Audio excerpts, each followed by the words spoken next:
Hello guys, Michal Hudko here and welcome to another video of our Jupyter tutorial. In this video, I'm gonna show you an example of usage of the Jupyter notebook. So in this video, I'm gonna go to a step-by-step process of a simple data analysis. Now during this video, I will use a couple of machine learning modules, which are used in the data scientist community. I will use pandas and matplotlib.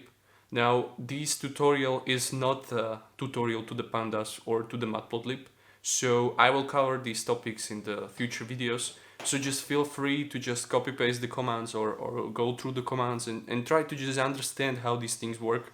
Pandas can be very hard to understand because it's very complex, also the matplotlib.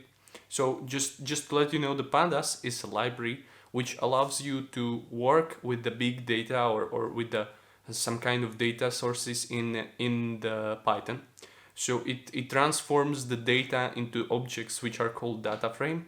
Now, one way of working with the data in the Python is to transform them into objects like lists and dictionaries.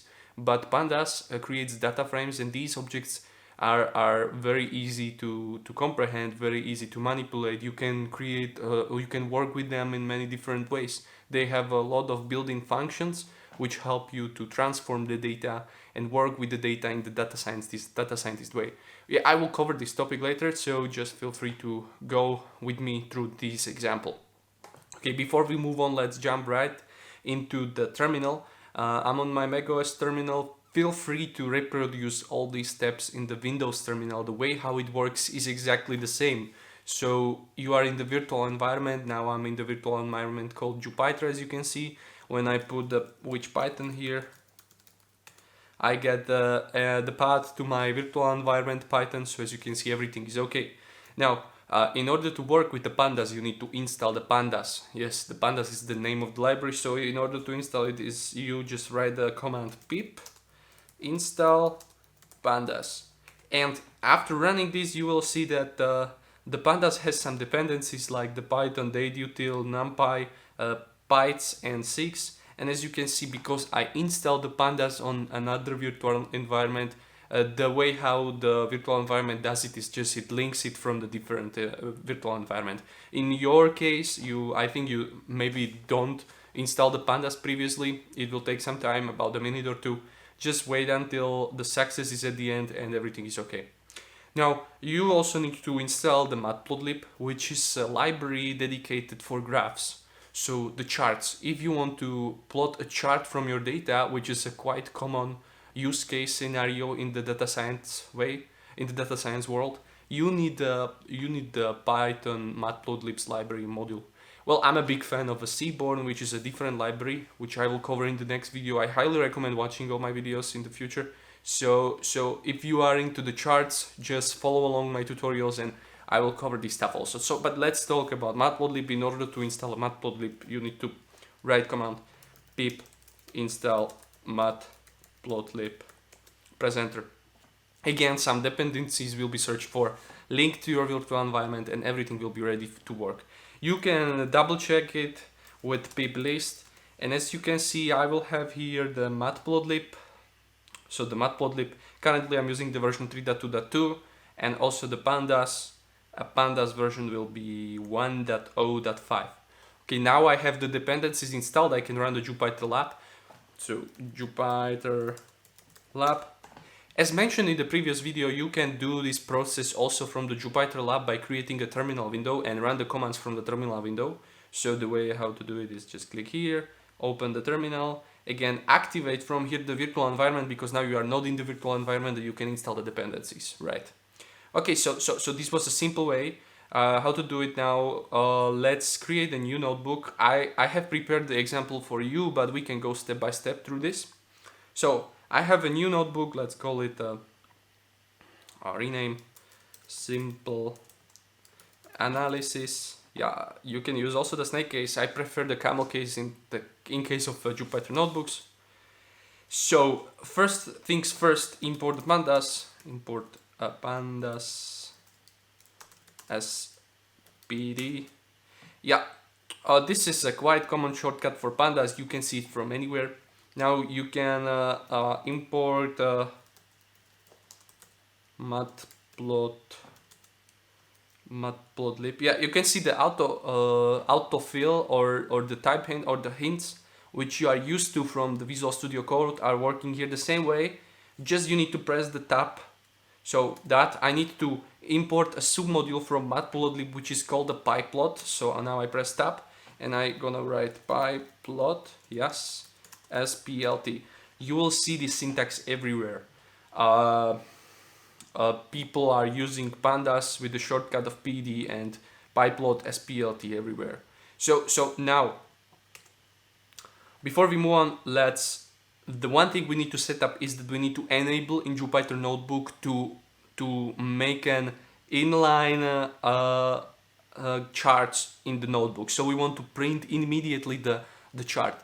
The way how it works in normal Python is it will create this view for you where it will draw the chart, but in the Jupyter Notebook we want to make inline charts. So I will just double check the command for this because I always forgetting this. Yeah, it's a matplotlib inline. So if I go back to simple analysis, in order to enable inline matplotlib, you need to run it like this. So the %sign matplotlib and then inline. Okay. Now you will see shortly why I'm doing that, but first things first. So in this example, I will analyze the iris dataset, which is the old school dataset for all the beginning Python machine learning engineers, also for the R engineers in the machine learning. So feel free to use a different dataset in this example. It will be a very simple example just to show you the power of the Jupyter Notebook. So first things, we need to create the data frame from the CSV. Yeah, so if you go to pandas, you can see there is a constructor for the data frame, and this way you can create an empty data frame. This is the symbol or the sign for the empty data frame. The Jupyter Notebook has the ability to print the data frame in the table version. You will see shortly. So because we need to import the data from the data folder here, from the file iris CSV, we need to create the data frame from that CSV. And in order to do that, we will create a variable called df, and we will assign there the value of the CSV. And pandas provides you a function which is called read CSV, which will read the CSV and put the output of this function into the df variable. So if you go here and press tab, you can see there is a read CSV. You can also import data from Excel, from HTML, from JSON, from everything. Okay, this is not the tutorial to pandas, just showing you the basic stuff. So read CSV, and here you specify the path to your data source. And the path is relative to the place where the Jupyter Notebook resides. So we need to go to the data, and then if you press tab, there is the iris CSV. Press enter. Now we have the data frame, and now comes the biggest advantage of the Jupyter Notebook. When you go like df, you can see that the data frame was outputted here. You can see we have 150 rows, 5 columns. You can see the head and the tail of the data frame. If you want to see the head of the data frame, so fused for rows, 5 rows, you go for the head. If you want to see the tail, you go for the tail. Amazing stuff, very simple, very easy. You can see the advantage of Jupyter Notebook. In the Python, there is no way you can print it into interactive shell, right? You will have these strange lines which will be confusing, and you will get lost. So now what next? What you can do, I want to show you the power of matplotlib. Yes, I want to show you how you can create a chart out of your data. So you have this data and you want to plot, for example, the distribution or the values of it. Yes. So for example, you can directly print the data frame with the built-in function of the data frame. Now this can be confusing. I put here the PLT, but I will not use it because when I have the data frame, there is a function which is called a plot. And when I call a plot function upon my data frame, you can see that it will create this line chart of the values from my data frame. So as you can see, there are first some low values at the beginning. Yes, these are what is this? Septal length. So septal length starts at around 6. So it's somewhere here, and then it rises for the different things. Yeah, so you can create, it doesn't matter the data right now. You can see you can create the inline charts, and because I put here this matplotlib inline, the chart is inline in the notebook. It's directly there. This is a PNG. You can click on it with the shift and save the image, yes, and send it to anyone. So this is the power of the Jupyter notebook. Now you can create a histogram of something. For example, we want to access the values only of the septal length, right? Which has something to do with leaves, I guess. So if I go to df septal length, and when I call the septal length, because this is a column of the data frame, I get only the values of it. This is called a pandas series, yes. If you don't know anything about pandas, check out our next video. So pandas series, and now I want to output a histogram, so the distribution of the values for the septal length. And the easiest way is just to put dot here and call a function called hist.